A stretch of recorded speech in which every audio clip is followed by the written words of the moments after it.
Grüß. Willkommen in meiner Fragens video. Welcome to another exciting video, in this case episode 20 of my organisational series. In this video I'll attempt to provide an overview of the structure and development of the British Armoured Division during World War II.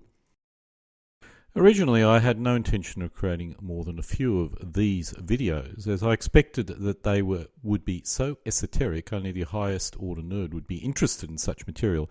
Based on feedback, it appears I am wrong. I now suspect that my standard videos, which are even more esoteric than this while complex video, which I originally expected to only interest people of the highest intelligence and passion, has a greater audience than I originally ever imagined. This interest may not be able to assist you in finding a life partner, but it can certainly help kill time as you sit in your room alone. The ability to kill time by yourself is a skill which will become increasingly critical as you grow older. Trust me on this point. The background to why I originally created these videos can be found in my previous or first video of this mini-series, which is part 18, which covers the German Panzer divisions.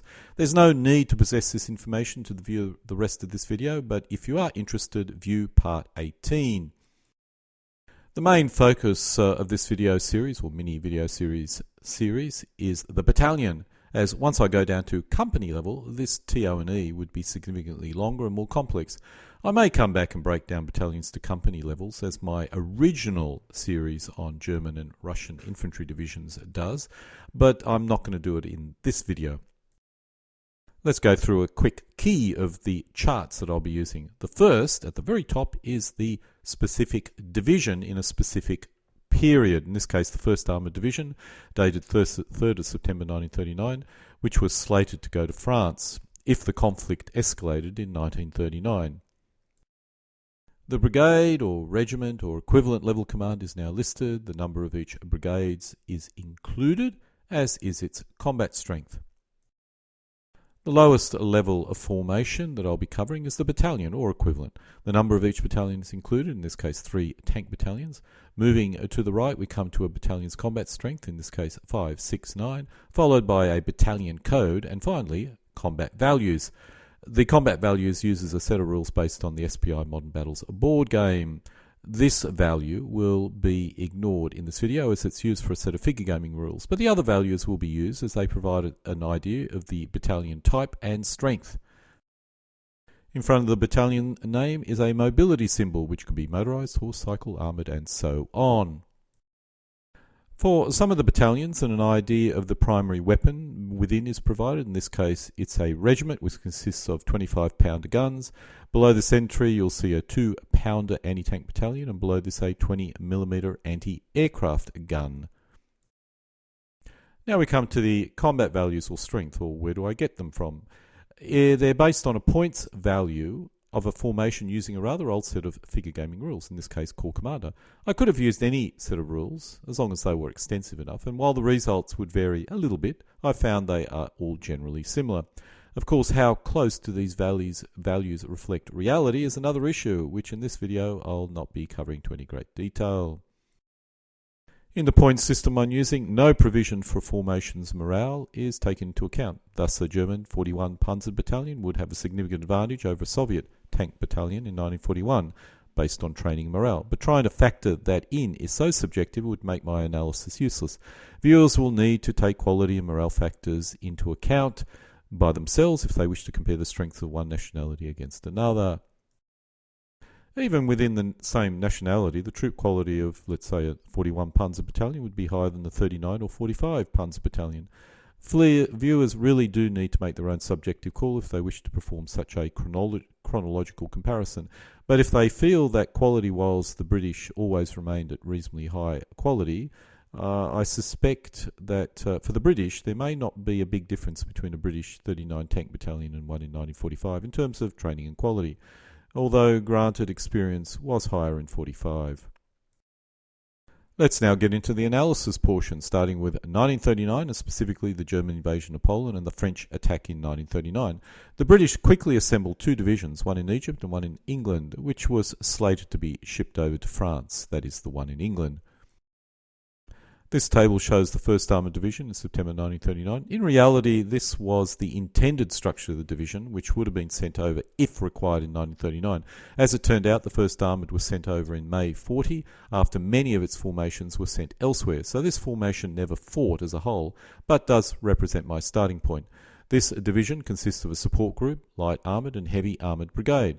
At the divisional level, there is an engineer battalion. This was a reasonably bare-bones structure. The support group was a mixed formation which consisted of all the support formations of the division.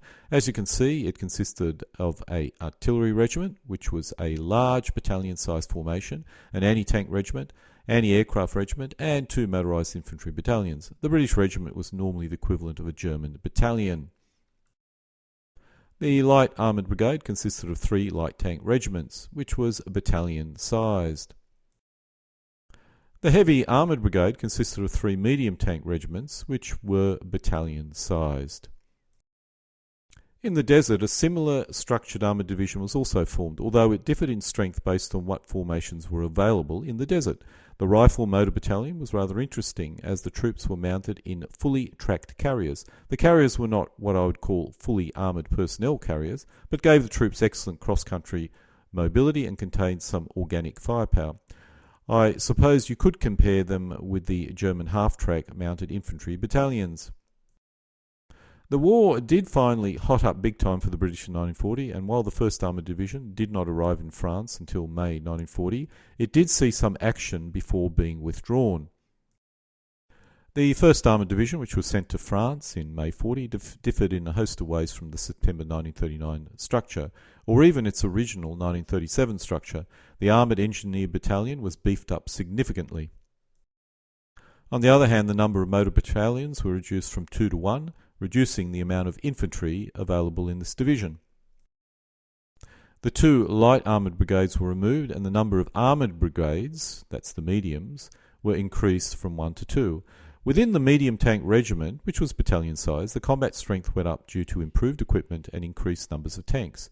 This was a very different division to the one that was put together, or theoretically put together, in 1939.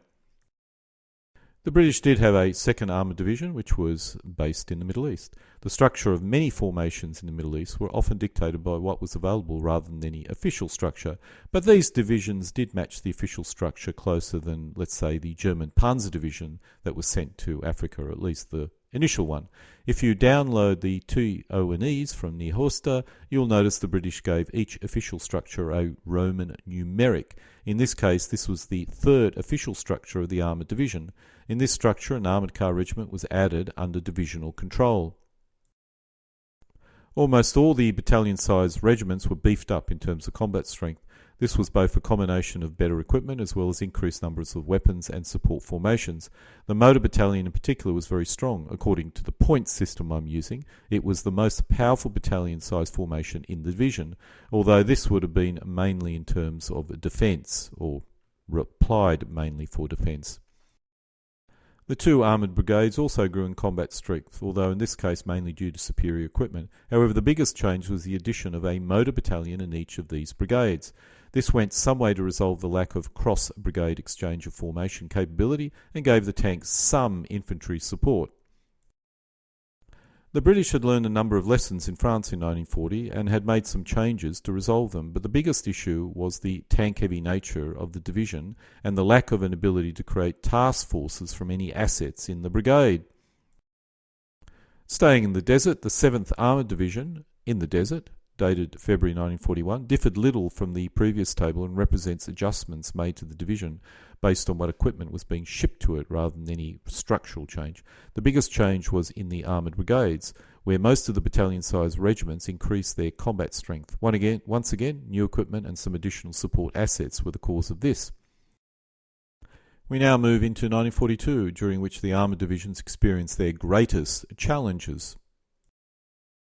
This shows the 7th Armoured Division in the desert again in January 1942 and was the 4th org structure. The divisional formation experienced only minimal changes. In this 4th org structure, the support group was removed and replaced with a divisional artillery regiment and a motor brigade. Initially, the divisional artillery only consisted of the 25-pounder formations. The motor brigade consisted of more 25-pounders and 2-pounder regiments. I'm uncertain where the anti-aircraft went. The formation of the motor brigade dramatically increased the amount of infantry in the division, even though the one carrier-mounted formation was now replaced with 3 truck-mounted formations. This had a positive impact on addressing the tank-heavy nature of the division. The structure of the armoured brigades did not change, but now contained the only tracked carrier-mounted infantry, which also used US-supplied half-tracks as well as British-made carriers. This shows the 7th Armoured Division, still in the desert in May 1942, and was the 5th org structure. The divisional formation experienced only minimal changes.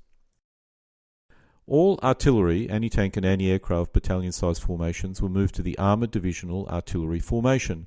The biggest change in the divisional artillery was the introduction of the 6-pounder anti-tank gun, which dramatically increased the combat strength of the anti-tank regiment. The infantry brigade lost its artillery and anti-tank battalions, although it did retain some anti-tank formations under regimental control. It was otherwise unchanged, apart from some other minor changes in the support formations of the regiments. The structure of the armoured brigades did not change, but the quality of tanks had increased dramatically, resulting in a major increase in combat strength. These tank battalions did pack a significant punch. Moving to a different armoured division in the desert, the 10th Armoured Division in October still used the 5th org structure, but the introduction of new armoured cars did have a significant impact on the armoured car regiment in terms of strength. The other major changes at this point in time, that is in October, was the addition of self-propelled howitzers, in this case replacing the towed 25-pounders. Initially, the British had to use the US 105mm howitzer in their self-propelled howitzers. In 1943, the British was receiving significant amounts of US equipment, and the final Tunisia campaign was the last where we see many different British tank types, or primarily equipped with British tanks. This shows the British 6th Armoured Division in Italy dated April 1943, which was the 6th org structure. Most of the formations under divisional control had grown, but the reconnaissance regiment had dramatically risen in combat power. It was beginning to get better armoured cars and even tanks in its structure. This tended to be a common theme among many nationalities. The reconnaissance formations grew in most of the armies during the war, indicating its importance. In Italy, the 25-pounders had returned, but the self-propelled howitzers remained as well. The British did replace the US 105mm howitzers for 25-pounders in order to simplify logistics, but I'm uncertain if this was the case in Italy. The other formations continued to grow in combat strength, in some cases due to new ammunition for the 6-pounders, such as the APDS round. The infantry and armoured brigades remained much the same. In most cases, the divisions were equipped with Sherman tanks in Italy, with the British leaving their older British-manufactured tanks behind in Tunisia. I expect this level of standardisation had significant logistics benefits in terms of repairs and maintenance. In 1944, the English main theatre was initially in Italy, but in June 1944 this expanded to France, where their main focus now lay. Staying in Italy for the moment, this shows the 6th Armoured Division in Italy, dated January 1944. The divisional support formations remained generally the same, however lots of fine-tuning was occurring concerning equipment.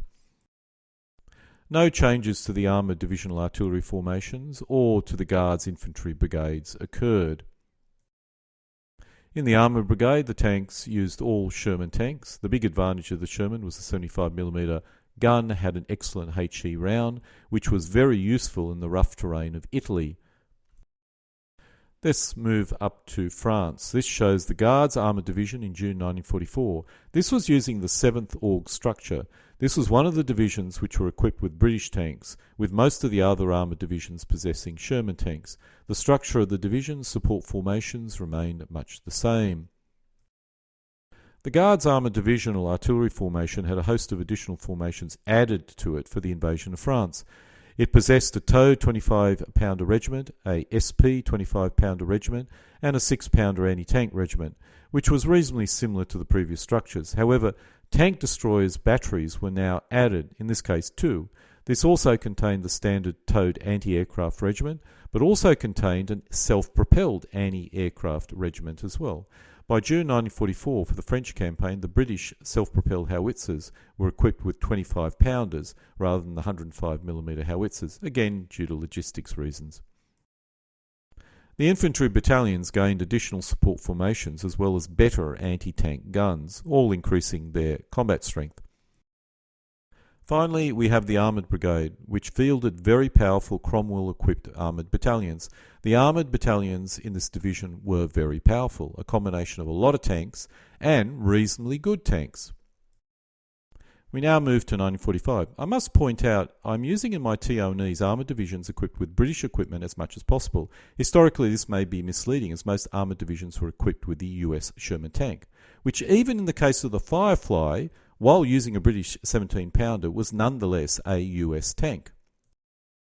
Let's stay with the British Guard Division, in this case May 1945, or up to May 1945. While some minor changes were still occurring in the divisional support troops, it was more related to new equipment than any serious attempt to change the structure. The British had got their structure correct and they weren't going to really be playing around with it too much. The same applied to the formations in the divisional artillery formation.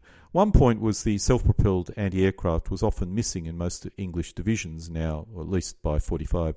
It was found the AA was not that critical and the British was experiencing manpower shortages, so removing unwanted formations and sending the manpower into the front line as infantry was very common. There was no changes to the motor infantry brigades, although as mentioned, manpower was becoming an issue, so I'd expect in the field these formations would probably be under strength. By the end of the war, the British were receiving the excellent A-34 or Comet medium tank. While this vehicle did not see that much action in World War II, the combat strength impact was significant. This was certainly the most powerful tank battalion the British ever fielded in the war. The British Armoured Division development went through a number of different paths. The first was basic organisational. The initial divisions were tank heavy and lacked adequate support formations and infantry in their official structure. The British had solved this basic organisational issue by 1942 after experiencing some bitter lessons in the desert and even in France. The next development path was equipment. The early tanks, while good in some areas, all had significant shortcomings. I must point out the British tanks were not specifically inferior to many German tanks in 1940, but the Germans had issues as well, and when the Germans started fielding Panzer IIIs and IVs, the British issues became really significant. The story of British tank development in many ways was a rather sad one. I'll not go into the details, but the British developed an astoundingly large number of different tanks during the war, which often had major issues.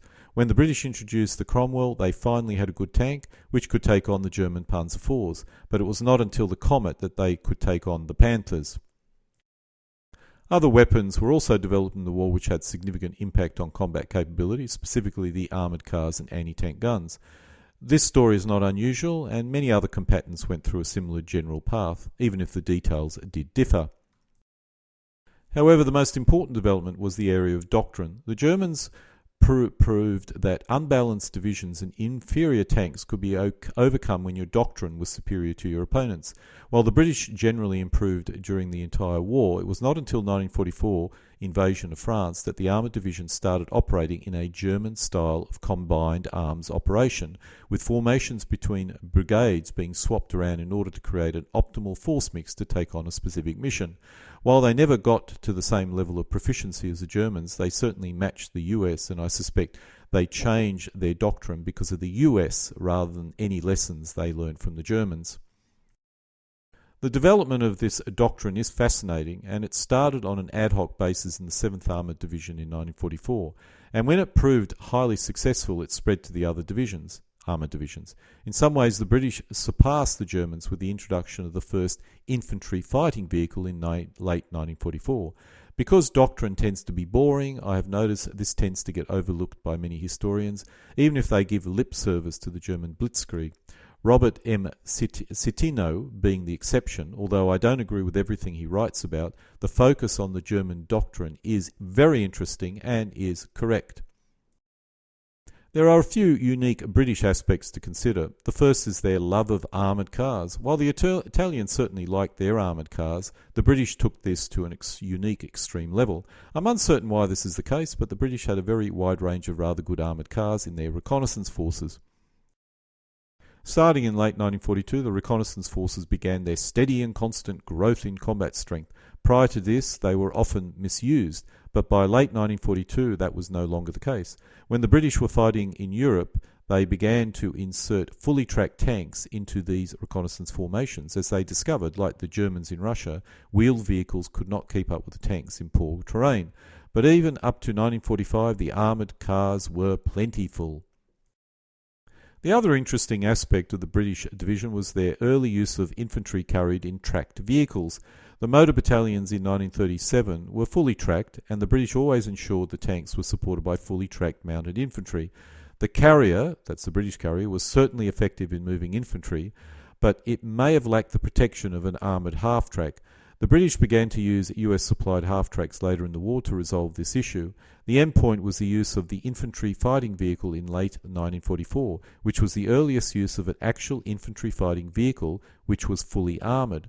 These tracked infantry battalions packed significant punch, but due to the vehicle carrying the infantry and supporting formations. This occurred with the German half-track mounted infantry battalions as well, and gave these formations, at least in theory, significant greater attack strength than a soft-skin mounted infantry battalion. While not unique compared with the Germans, the British tank battalions grew in strength during the war. The British use of light tank battalions was quickly discontinued, with light tanks being focused in reconnaissance formations as much as possible. The medium tank battalions grew from, using my point system, 569 points in September 1939 to 2,077 points in May 1945, which was a significant growth in combat power. The Comet in particular being a very good tank and was possibly the best Western Allied medium tank and possibly even better than the Soviet T-44, making it the best in class among the Allies. In this case, I'm assuming the Pershing and Centurions are considered as heavy tanks, not medium tanks. This impressive development may have been as a result of the abysmal tank development record of the British early in the war, which I have to admit was more a result of political interference than any lack of inherent skill in the British tank design world. There are many aspects of British Army I have not covered, such as the heavy tanks and their highs and lows. However, these are not part of the armoured divisions, and I will not cover it in this video. But to get a full picture of German or British armoured history, you need to look at the British heavy tank brigades as well.